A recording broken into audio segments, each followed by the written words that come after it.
Last class আমি সমান্তৰ প্ৰগতিৰ exercise 5.3 question number 9 লৈকে আলোচনা কৰিছোঁ। তো আজি সমান্তৰ প্ৰগতিৰ কুৱেশ্যন নম্বৰ 10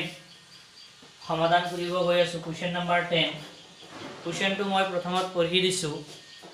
কুৱেশ্যনটো ভালকৈ পঢ়ি ল'ব লাগিব। প্ৰথমত দেখুওৱা যে A1 A2 up to AN পদসমূহে এটা এপি গঠন কৰে যাতে ANক তলত দিয়াৰ দৰে সংজ্ঞাবদ্ধ কৰা হৈছে। তে AN যেহেতু আমাক দি দিছে, ইয়াত দুটা অংক আছে 1 2, মই যিকোনো এটাহে কৰিম। 1 নম্বৰটো কৰিছোঁ বাৰু মই। AN আমাক দি দিছে, AN কি দিছে? AN equal 3 + 4n। লগতে প্ৰতিটোৰ ক্ষেত্ৰত প্ৰথম 15টা পদৰ যোগফল উলিওৱা। তো 10 নম্বৰৰ 1 নম্বৰ অংকটো মই কৰিব গৈ আছোঁ। AN দি দিছে আমাক, AN ইকুৱেল কিমান আছে? 3 + 4n। এইটো হ'ল AN। এতিয়া এইটো সমান্তৰ প্ৰগতি গঠন যিহেতু কৰিছে, তো এইটো যদি আমি 1 নম্বৰ দি দিওঁ, দিছ ইজ সমীকৰণ নম্বৰ 1। তো n is if n equal to 1 2 3 4 এইবিলাক যদি আমি পুট কৰোঁ, যদি n ইকুৱেল n ৰ ভ্যালু যদি আমি 1 লওঁ, 2 ল'ব পাৰোঁ, 3 4 ইত্যাদি যদি লৈ থাকোঁ, তেন্তে আমি কি পাম? তেন্তে a1 অৰ্থাৎ n যদি 1 ৰ সমান হয়, n যদি 1 হয়, তেতিয়াহ'লে a1 হ'ব। a1 কিমান হ'ব? 3 + 4, n ৰ মান কিমান লৈছোঁ? 1 ইকুৱেল কিমান হ'ব? 3 + 4 1 গুণ কিমান? 4 ইকুৱেল টু কিমান হ'ল? 7। অৰ্থাৎ a1 ৰ মান কিমান হ'ব? 7। তেনেদৰে যদি n ৰ মান যদি আমি 2 লওঁ, তেতিয়া 3 যোগ n ৰ মান 2 যদি আমি ইয়াত পুট কৰি দিওঁ, তেতিয়া কিমান হ'ব? 4 2 গুণে 8 ইকুৱেল কিমান হ'ব? 11। তেনেকৈ ইয়াৰ মান যদি 3 হয়, তে 3 প্ৰথমত 3 আছে প্লাস 4 × 3 যদি কৰি দিওঁ, 4 × 3 কিমান হ'ব? 12 ইকুৱেল টু কিমান হ'ব? 15। এনেকৈ ইয়াৰ ভ্যালু যদি 4 হয়, তেতিয়াহ'লে কি হ'ব? 3 প্লাস 4 × 4 16 ইকুৱেল টু কিমান? 19। এনেকৈ আমি গৈ থাকিব পাৰোঁ এপিটো। তে ইয়াৰ পৰা দেখা যায় এইটো এটা কি এপি গঠন কৰিছে। তাকে এপিটো কি হ'ল আমাৰ? therefore এপিটো হ'ল, এপিটো কি হ'ল? প্ৰথম পদটো পাইছোঁ আমি 7, দ্বিতীয় পদ হ'ল 11, তৃতীয় পদটো পাইছোঁ 15, চতুৰ্থ পদ পাইছোঁ 19 ইত্যাদি এনেকৈ গৈ থাকিব। যে আমাক ইয়াত কি কৈছে যে তলত দিয়াৰ সংজ্ঞাবদ্ধ হৈছে, লগতে ইয়াৰ প্ৰতিটো ক্ষেত্ৰত প্ৰথম 15টা পদৰ যোগফল উলিয়াব লাগে। এতিয়া 15টা পদৰ যিটো যোগফল উলিয়াব লাগিব, তো ইয়াত প্ৰথম পদ a ইকুৱেল কিমান আমি লিখি লৈছোঁ a ৰ পৰা। a ইকুৱেল কিমান আছে? 7। d what is d? d মানে আমি অলৰেডি জানো এইবিলাক কথা। d মানে কি? সাধাৰণ অন্তৰ। তো সাধাৰণ অন্তৰ মানে দ্বিতীয় পদ মাইনাছ প্ৰথম পদ। দ্বিতীয় পদ কিমান? 11 - 7 ইকুৱেল টু 4। তো যিহেতু আমাৰ কি প্ৰথম 15টা পদৰ যোগফল লাগে, তে s15 যদি আমি ওলাই দিওঁ, s15 ইকুৱেল ফৰ্মুলা কি হ'ব? 15/2 অৰ্থাৎ n/2 হ'ল ইনটু ফৰ্মুলা আছিল 2a a কিমান পাইছোঁ আমি? 7 প্লাস n - 1, n কিমান? 15 -1 মানে 14d হ'ব। তো দিস ইজ ইকুৱেল 15/2 হ'ল ইনটু 7 × 14 প্লাস 14 ইনটু d কিমান? 4। তো দিস ইজ ইকুৱেল 15/2 14 প্লাস 4 ৰ লগত 14 পূৰণ কৰিলে কিমান হ'ব? 4 4 গুণ 16, 4 1 গুণ 4 একে 5 56। তো দিস ইজ ইকুৱেল 15/2 ইনটু দুটা প্লাস কৰিলে কিমান হ'ব? আই থিংক 70। তো ইয়াত যদি আমি কাটি দিওঁ, কিমান হ'ব? 35। দিস ইজ ইকুৱেল টু কিমান? 15 × 35। এতিয়া 15 আৰু 35 মাল্টিপ্লাই কৰি দিলে এনসাৰ কিমান? 15 × 35 5 5 গুণ কিমান হয়? 25 উকলিল 2 3 5 গুণ 15 আৰু 2 কিমান? 15 ৰ লগত 2 যোগ কৰিলে হ'ব 17। তো 5 গুণ কিমান হ'ব 5 3 গুণ 3 5 3 5 7 12 2 7 হ'ল 1 4 1 5 500 কিমান 25 তো 525 এইটো হ'ল আনসার ইয়াৰ পিছত যেটো আমাৰ 10ৰ 2 নম্বৰ এইটো তোমালোকে ঘৰত নিজে কৰি লবা ঠিক আছে তো এতিয়া মই কোশ্চেন নম্বৰ 11 সলিউশন কৰিম কোশ্চেন নম্বৰ 11 কোশ্চেনটো কি প্ৰথমতে ভালকে বুজি ল'ব লাগিব যদি এটা এপিৰ প্ৰথম এনটা পদৰ যোগফল বুজি পাব লাগিব এনটা পদৰ যোগফল অৰ্থাৎ কি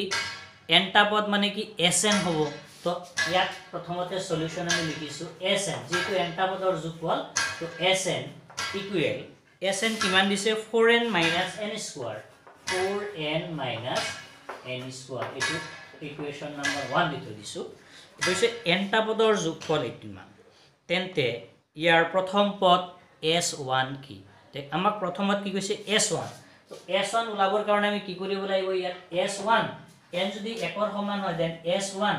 অৰ্থাৎ n = 1 বহাই দিম ইয়াত যদি n ৰ মান 1 হয় তেতিয়া কিমান হ'ব 4 ইনটু যেটো n ৰ মান কিমান 1 বুলি কৈছো 1 মাইনাস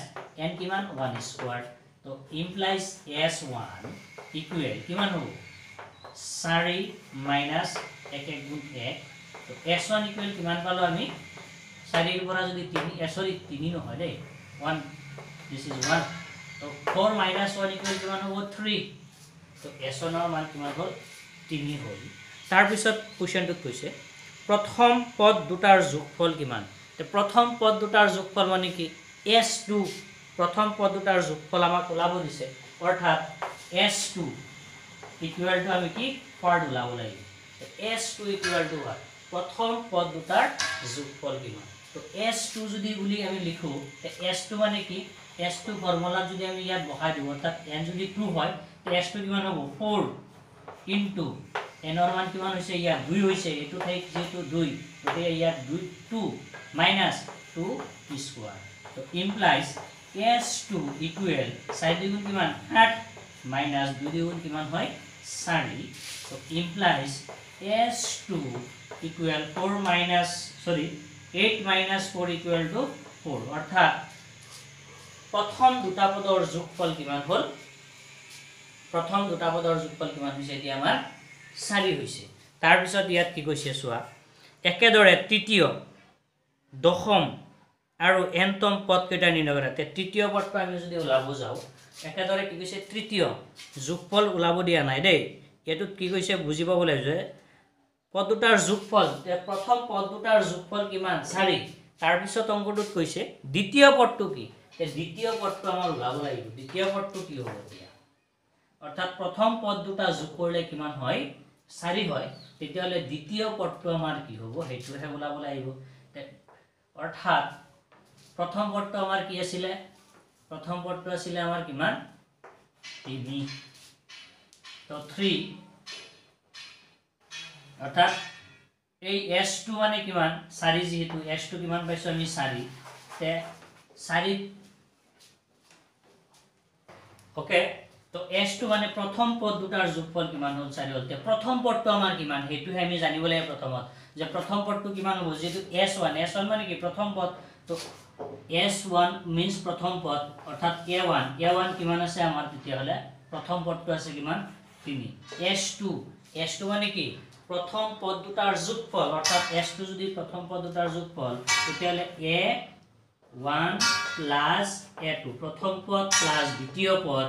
ইকুৱেল টু কিমান 4 বুলি ইয়াত হৈছে তো প্ৰথম পদ আমাৰ আছে কিমান 3 প্লাস a2 মানে দ্বিতীয় পদ তে দ্বিতীয় পদ কিমান হ'ব এতিয়া আমি ইয়াৰ পৰা ওলাই লব পাৰিম that implies a2 equal 4 3 প্লাসত আছে সাইড চেঞ্জ মাইনাস হৈ যাব তো a2 ইকুৱেল কিমান 1 অৰ্থাৎ দ্বিতীয় পদটো কিমান হ'ব 1 হ'ব এতিয়া তেনেদৰে এতিয়া আমাক কি ওলাব দিছে তৃতীয় চতুৰ্থ পঞ্চম আমি ওলাব পাৰিম যেটো প্ৰথম পদ আমাৰ ওলাই গল প্ৰথম পদটো কিমান ওলাইছে 3 ওলাইছে দ্বিতীয় পদটো আমাৰ কিমান ওলাইছে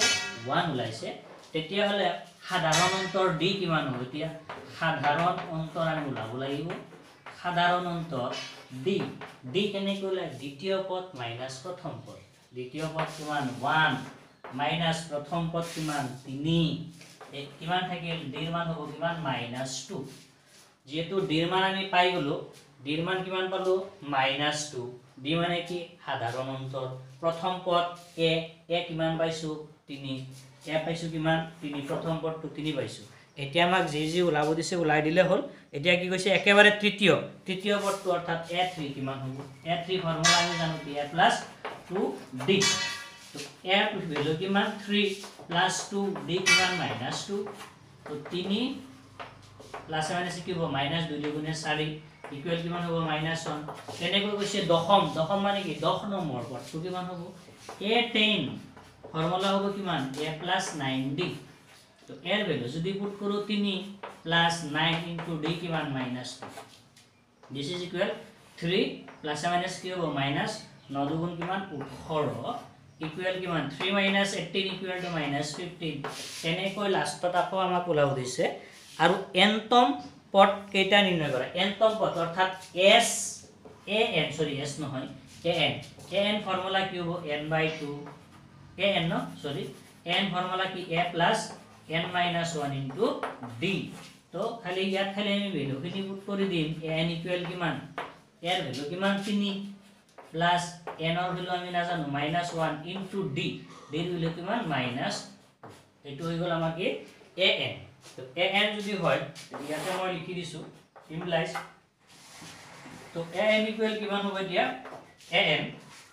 3 প্লাস এতিয়া সোয়া ইয়াৰ লগত যদি -2 মাল্টিপ্লাই কৰা হয় তো হ'ব কিমান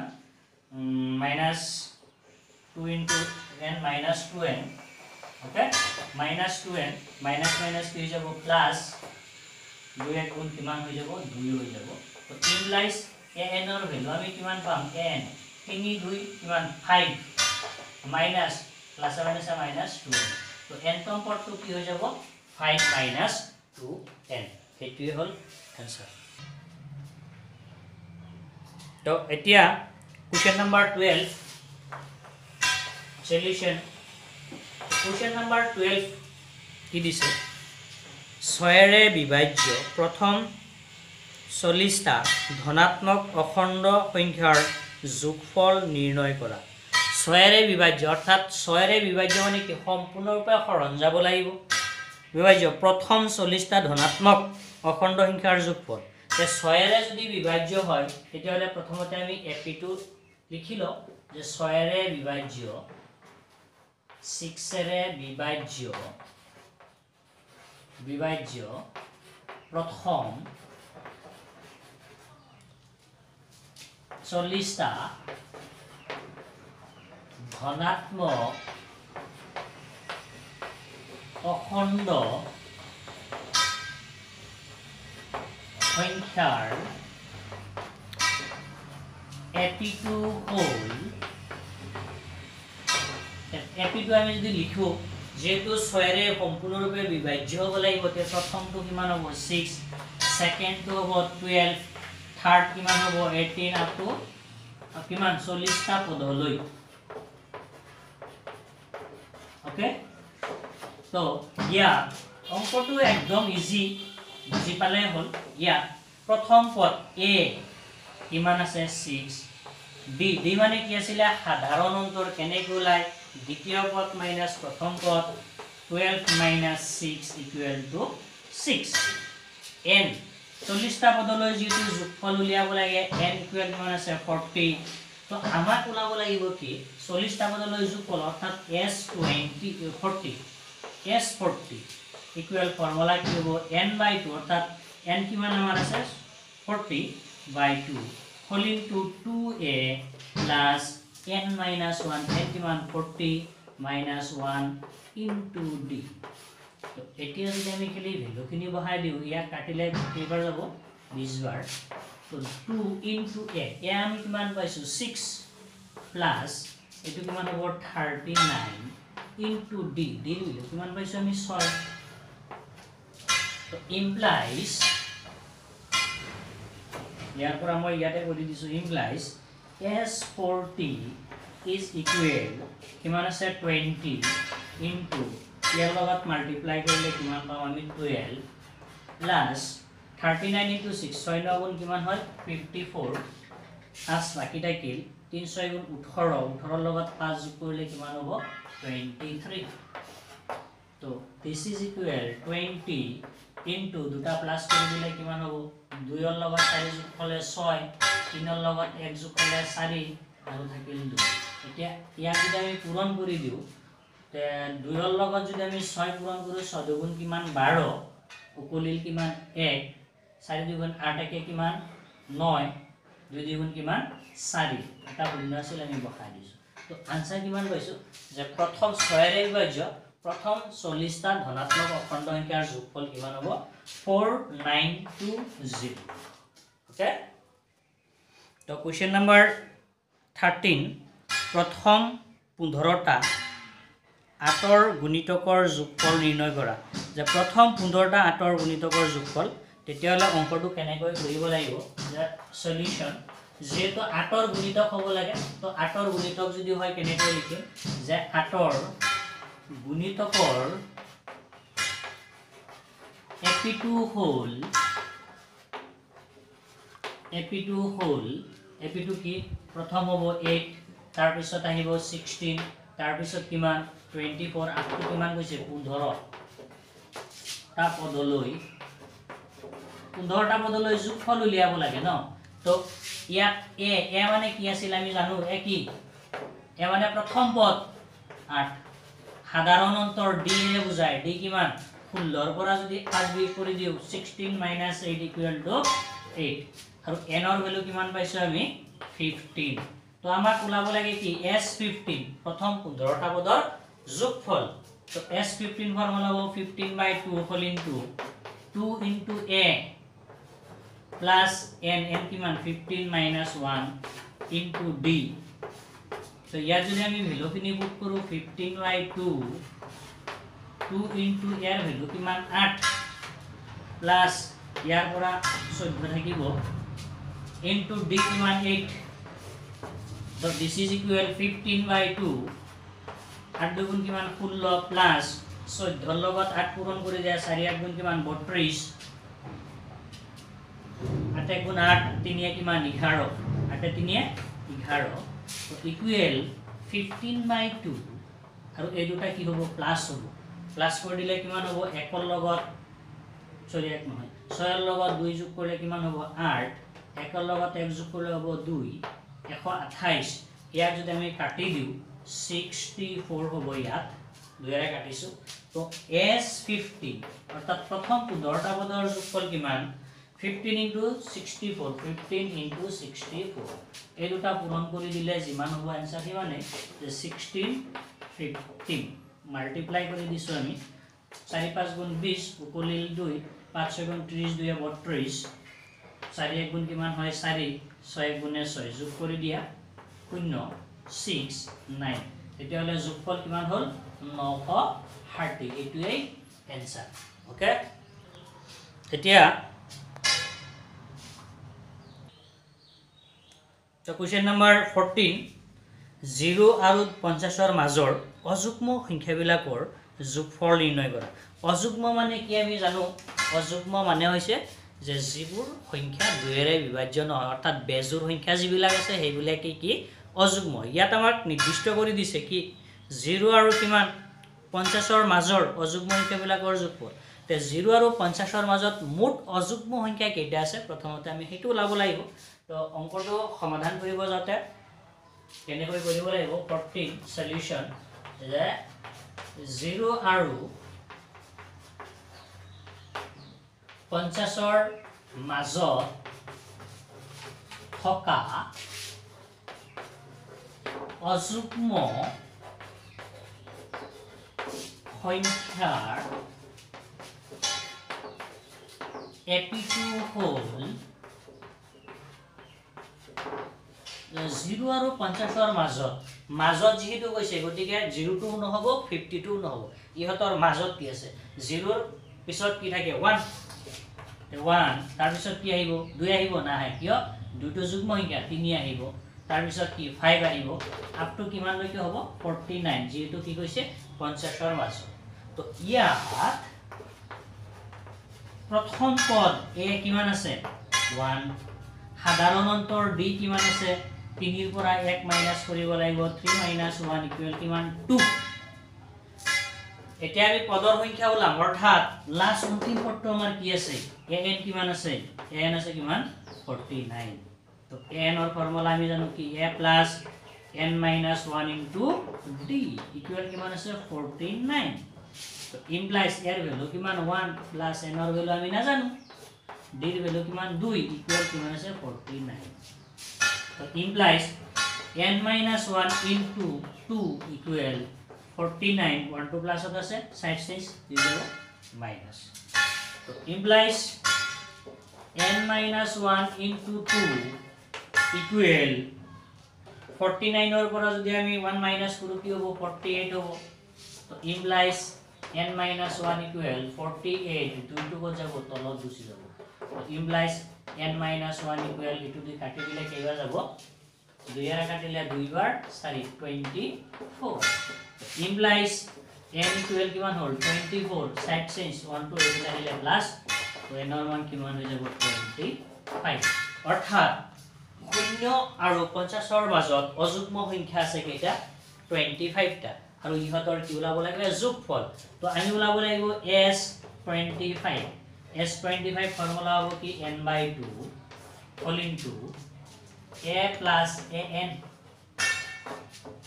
তো 25/2 এর ভ্যালু আমি জানো কিমান 1 আৰু an কিমান পাইছো আমি 49 this is equal to 25/2 into ইয়াৰ লগত 1 প্লাস কৰিলে কিমান হ'ব 50 হ'ব তে 2 এৰ যদি আমি কাটি দিও কিমান হ'ব 25 আৰু 25 into 25 এটো সকলোৱে জানে কিমান 625 অৰ্থাৎ 0 আৰু 50 ৰ মাজত থকা অযুগ্ম সংখ্যাবোৰৰ যোগফল কিমান হ'ব 625 কোৱেশ্চন নম্বৰ 15 এটা নিৰ্মাণ কাৰ্যৰ ঠিকাত নিৰ্মাণৰ কাম এটা নিৰ্ধাৰিত তাৰিখতকৈ পলম হলে দিব লগা জৰিমনা এনে ধৰণৰ প্ৰথম দিনা 200 টকা দ্বিতীয় দিনা 250 টকা তৃতীয় দিনা 300 টকা ইত্যাদি ইত্যাদি অৰ্থাৎ প্ৰতিটো পৰৱৰ্তী দিনৰ জৰিমনা তাৰ পূৰ্বৱৰ্তী দিনতকৈ 50 টকা বেছি ঠিকাদাৰ এজনে কামটো 30 দিন পলমকৈ সম্পূৰ্ণ কৰিলে তেও মুঠ কিমান টকা জৰিমনা ভৰিব লাগিব তো অংকটো একেবাৰে সহজ যিহেতু তেও যদি পলমকৈ ঠিকাদাৰজনে যদি পলমকৈ কামটো ষ্টাৰ্ট কৰে বা আৰম্ভ কৰে তেও প্ৰথম দিন জৰিমনা কিমান দিব লাগিব জৰিমনা দিব লাগিব 200 টকা অৰ্থাৎ দ্বিতীয় দিনা আকৌ দিয়ে কিমান তেও 250 টকা অৰ্থাৎ প্ৰথম দিনাতকৈ দ্বিতীয় দিনা কিমান দিন বেছি দিলে কিমান টকা বেছি দিলে 50 টকা বেছি দিলে আকৌ তৃতীয় দিনা তেও কিমান দিছে 300 টকা তে এনেকৈ গলে সদায় দেখা গৈছে কি একদিন পলম হলে তেও 50 টকা কৈ বেছি দিবলগীয়া হৈছে অৰ্থাৎ আমি যদি এটা ইয়াত যদি এপি গঠন কৰে বুলি আমি যদি ধৰি লও তে অংকটো আমি সমাধান কৰিব গৈ আছো কোৱেশ্চন নম্বৰ 15 যে প্ৰথম দিনৰ প্ৰথম দ্বিতীয় তৃতীয় এনেকৈ লিখিলো আমি যে প্ৰথম দ্বিতীয় তৃতীয়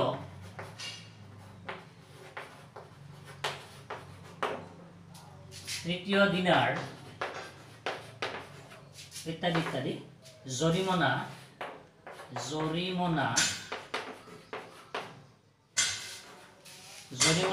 এপি2 হল আমি এপি2 প্ৰথমতে লিখি লৈছো এপি2 কি হ'ব যে প্ৰথম দিনাতেও জৰিমনা 200 সেকেন্ড ডে 250 তাৰ দিনাখন কিমান 300 টকা এনেকৈ গৈ থাকে ইয়াত কৈছে যে ঠিকাদাৰজনে কিমান দিন পলম কৰি কামটো আৰম্ভ কৰিছে 30 দিন লেট কৰি যেটো কৈছে গতিকে 30 দিনলৈ ঠিক আছে 30 দিনলৈ মানে 30 দিন লেট কৰি যেটো তেও কামটো আৰম্ভ কৰিছে তেতিয়ালে তেও কিমান টকা জৰিমনা ভৰিব লাগিব তো ইয়াত এ মানে কি প্ৰথম দিনা তেও কিমান টকা দিছিলে 200 টকা তো ডি মানে কি সাধাৰণ অন্তৰ কিমান যে দ্বিতীয় পদ কিমান 250 মাইনাস 200 ইকুয়াল কিমান হ'ব 50 আৰু n মানে কি তেও যেহেতু 30 দিন লেটকে কামটো আৰম্ভ কৰিছে গতিকে n কিমান হ'ব 30 হ'ব তেতিয়ালে তেও জৰিমনা কিমান অৰ্থাৎ s30 আমি উলাই দিলে প্ৰবলেমটো সলভ হৈ গ'ল s30 যদি আমি উলাই দিও s30 so s30 মানে কি হ'ব 30/2 whole into 2a plus 30 minus 1 into d तो ইয়াক যদি আমি কাটি দিও 2 এৰে কিমান হ'ব 15 হ'ব ইয়া 2a 2 into a a কিমান 200 প্লাস ইয়াত কিমান 29 into d d কিমান কে d কিমান আছিল আমাৰ ইয়াত আমি উলাইছো d1 কিমান 50 so this is equal 15 ইয়াৰ লগত এটো মাল্টিপ্লাই হলে হ'ব 400 প্লাস 29 into 15 যদি 50 যদি আমি মাল্টিপ্লাই কৰো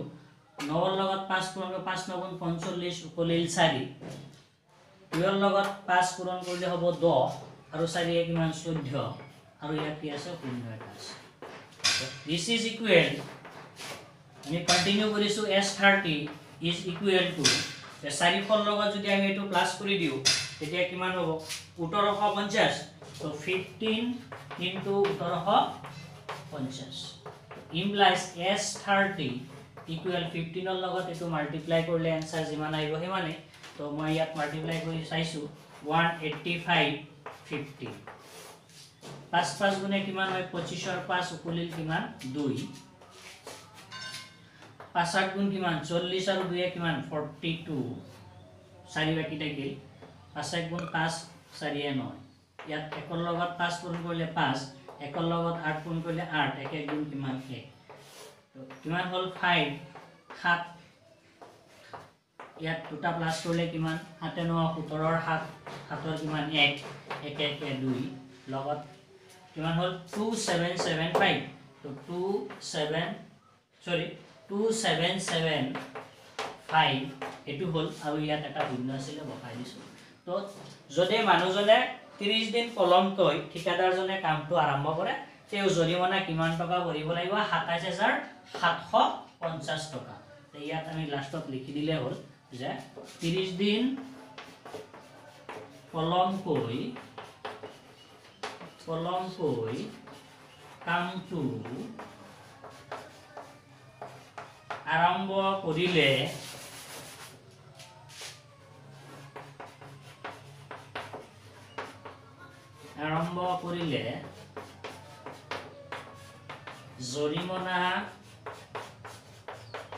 জৰিমনা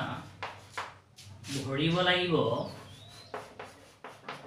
27750 টকা ওকে তো কোৱেশ্চন নম্বৰ 17 এখন বিদ্যালয়ৰ শিক্ষাৰ্থীসকলক বিদ্যায়তনিক ক্ষেত্ৰত দেখুৱা পাৰদৰ্শিতাৰ বাবে মুঠ 700 টকাৰ 7টা নগদ ধনৰ পুৰস্কাৰ দিব লগা হ'ল যদি প্ৰতিটো পুৰস্কাৰৰ ধন তাৰ আগৰটোতকৈ 20 টকা কম হয় তেনেহলে প্ৰতিটো পুৰস্কাৰৰ মূল্য নিৰ্ণয় কৰা যেহেতু ইয়াত মুঠ পুৰস্কাৰ কেতিয়া আছে 7টা আছে আৰু মুঠ ধন কিমান আছে মুঠ ধন আছে আমাৰ 700 টকা তে 7টা পুৰস্কাৰ আছে মুঠ ধন আছে 700 টকা আৰু ইয়াত এটা কন্ডিশন লগাই দিছে যে প্ৰতিটো পুৰস্কাৰৰ ধন তাৰ আগৰটোতকৈ 20 টকা কম হ'ব লাগিব অৰ্থাৎ প্ৰথম পুৰস্কাৰটো যদি আমাৰ 100 টকা হয় আমি ধৰি লৈছো দে 100 টকা তেতিয়ালে দ্বিতীয় পুৰস্কাৰটো তাতকৈ 20 টকা কমি যাব 20 টকা কমাই দিলে কিমান হ'ব 80 টকা হ'ব লাগিব তেনেকৈ তৃতীয় পুৰস্কাৰটো আকৌ দ্বিতীয় পুৰস্কাৰতকৈ আৰু 20 টকা কমি যাব অৰ্থাৎ দ্বিতীয় পুৰস্কাৰটো যদি 80 টকা হয় তে তৃতীয় পুৰস্কাৰটো আকৌ 20 টকা কমালে কিমান হৈ যাব 60 টকা এনেকৈ কমি গৈ থাকিব আৰু টোটাল পুৰস্কাৰ কেইটা থাকিব 7টা তে অংকটো আমি কৰিব যাওঁতে আমি যদি প্ৰথমত যেটো আমি নাজানো প্ৰথম পুৰস্কাৰটো কিমান তো কোৱেশ্চন নম্বৰ এটো আছিল আমাৰ 16 টো সমাধান কৰিছো যেনিবা আমি ধৰি লৈছো যে ধৰু প্ৰথম দ্বিতীয় তৃতীয় আপ টু যেটো সাতটা পুরস্কার আমি সপ্তম লিখিছো ইয়াত আপ টু সপ্তম ধরু প্রথম দ্বিতীয় তৃতীয় চতুর্থ পঞ্চম ষষ্ঠম আৰু সপ্তম পুরস্কার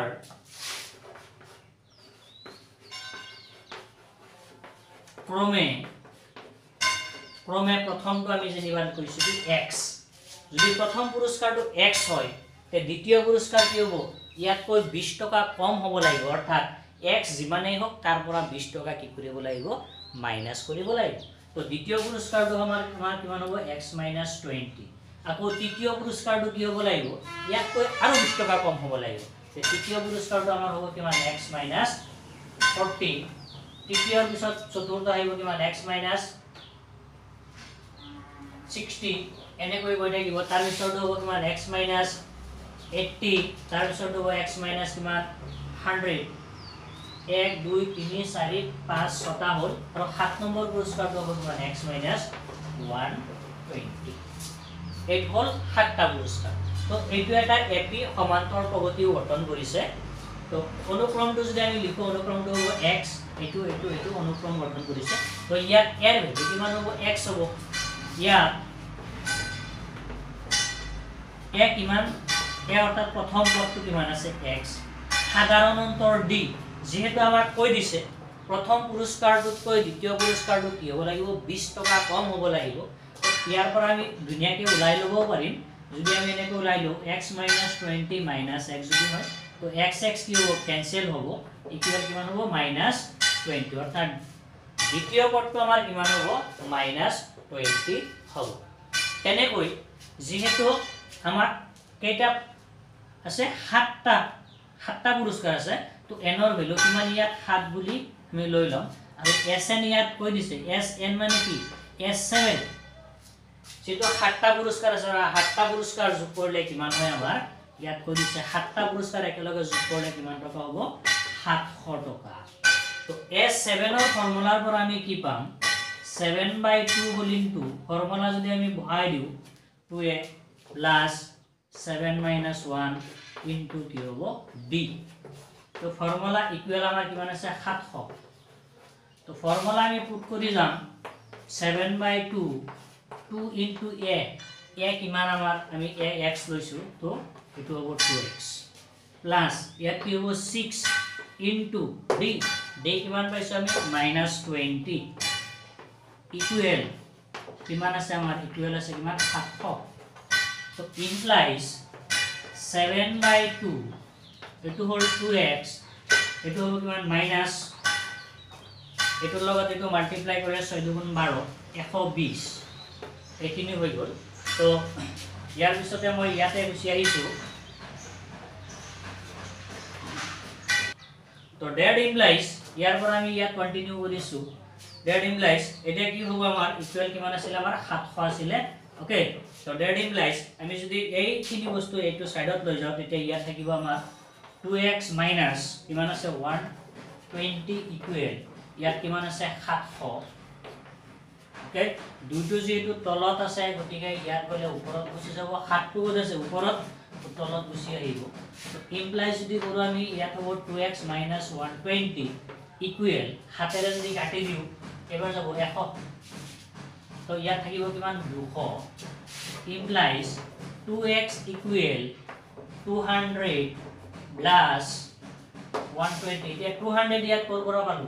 1 লগত 2 মাল্টিপ্লাই হ'লে কিমান হৈছে 200 হৈছে তো implies 2x equal কিমান হ'ল 320 এই দুটা প্লাস কৰি দিছো তো x equal কিমান হ'ল আমাৰ 320 divided by কিমান হ'ব 2 implies x equal যদি আমি 2 এৰে কাটি দিও তে 2 এৰে কাটিলে 2 3 যাব একবাৰ বাকি থাকিলে 12 যাব 6 বাৰ 160 x কিমান হ'ল 160 তে x যদি 160 টকা হয় তে প্ৰথম পুৰস্কাৰটো আমাৰ কিমান 160 টকা তে দ্বিতীয় পুৰস্কাৰটো কিমান হ'ব ইয়াতকৈ 20 টকা কমি যাব 20 টকা কমি গলে দ্বিতীয় পুৰস্কাৰ কিমান হ'ব 140 টকা তেতিয়া হলে আমি ইয়াত এতিয়া লিখিব পাৰিম এটাকে প্ৰথম 7টা পুৰস্কাৰৰ প্ৰথম 7টা পুৰস্কাৰৰ মূল্য ক্ৰমে ক্ৰমে কি কি হ'ব প্ৰথমটো যদি হয় 160 টকা কমা তাৰ পিছৰটো কিমান হ'ব 160 পিছত 20 টকা কমি যাব 140 টকা তাৰ পিছৰটো হ'ব 120 টকা তাৰ পিছৰটো কিমান হ'ব 100 টকা তাৰ পিছৰটো কিমান হ'ব এনেকৈ 20 টকা কমি যাব তাৰ পিছৰটো হ'ব 80 টকা তাৰ পিছৰটো কিমান হ'ব 60 টকা या केटा हल पुरस्कार 1 2 3 4 5 6 আৰু লাষ্টৰটো কিমান হ'ব 40 টকা আৰু এই গুটেইখিনি যদি প্লাস কৰা তোমালোকে গুটেইখিনি প্লাস কৰিলে কিমান হ'ব গুটেইখিনি প্লাস কৰিলে 700 টকা হ'ব এতিয়া তোমালোকে যদি বিচৰা যে এইটো হৈছে না নাই চেক কৰিব পাৰা তেতিয়া মুখে মুখে চেক কৰি দিব পাৰা 160 আৰু 140 প্লাস কৰিলে কিমান হৈ যাব ইয়াৰ পৰা 40 টকা ইয়াত 300 হৈ গ'ল তে 300 যদি টোটাল হৈ গ'ল ইয়াত এতিয়া 300 ইয়াত হৈ গ'ল ঠিক আছে তাৰ পিছত তুমি এই দুটা চোৱা ইয়াত যদি আমি কি 120 আৰু 80 প্লাস কৰি দিলে কিমান 200 তে 200 হৈ গ'ল ইয়াত আকৌ ইয়াত কিমান আছে আমাৰ 100 টকা এটা আছে আৰু ইয়াত কিমান 60 আৰু 40 কিমান হ'ব 100 তে প্লাস কৰি দিয়া গুটেইখিনি মিলাই কিমান হ'ব 700 টকা অৰ্থাৎ আমাৰ আমি যেটো প্ৰবলেমটো সলভ কৰিছো এটো সম্পূৰ্ণৰূপে হসা আৰু যদি ভিডিওটো ভাল লাগে তেন্তে লাইক শেয়াৰ আৰু কমেন্ট কৰিব আৰু এনে ধৰণৰ নতুন নতুন ভিডিও পাবৰ কাৰণে চেনেলটো সাবস্ক্ৰাইব কৰিব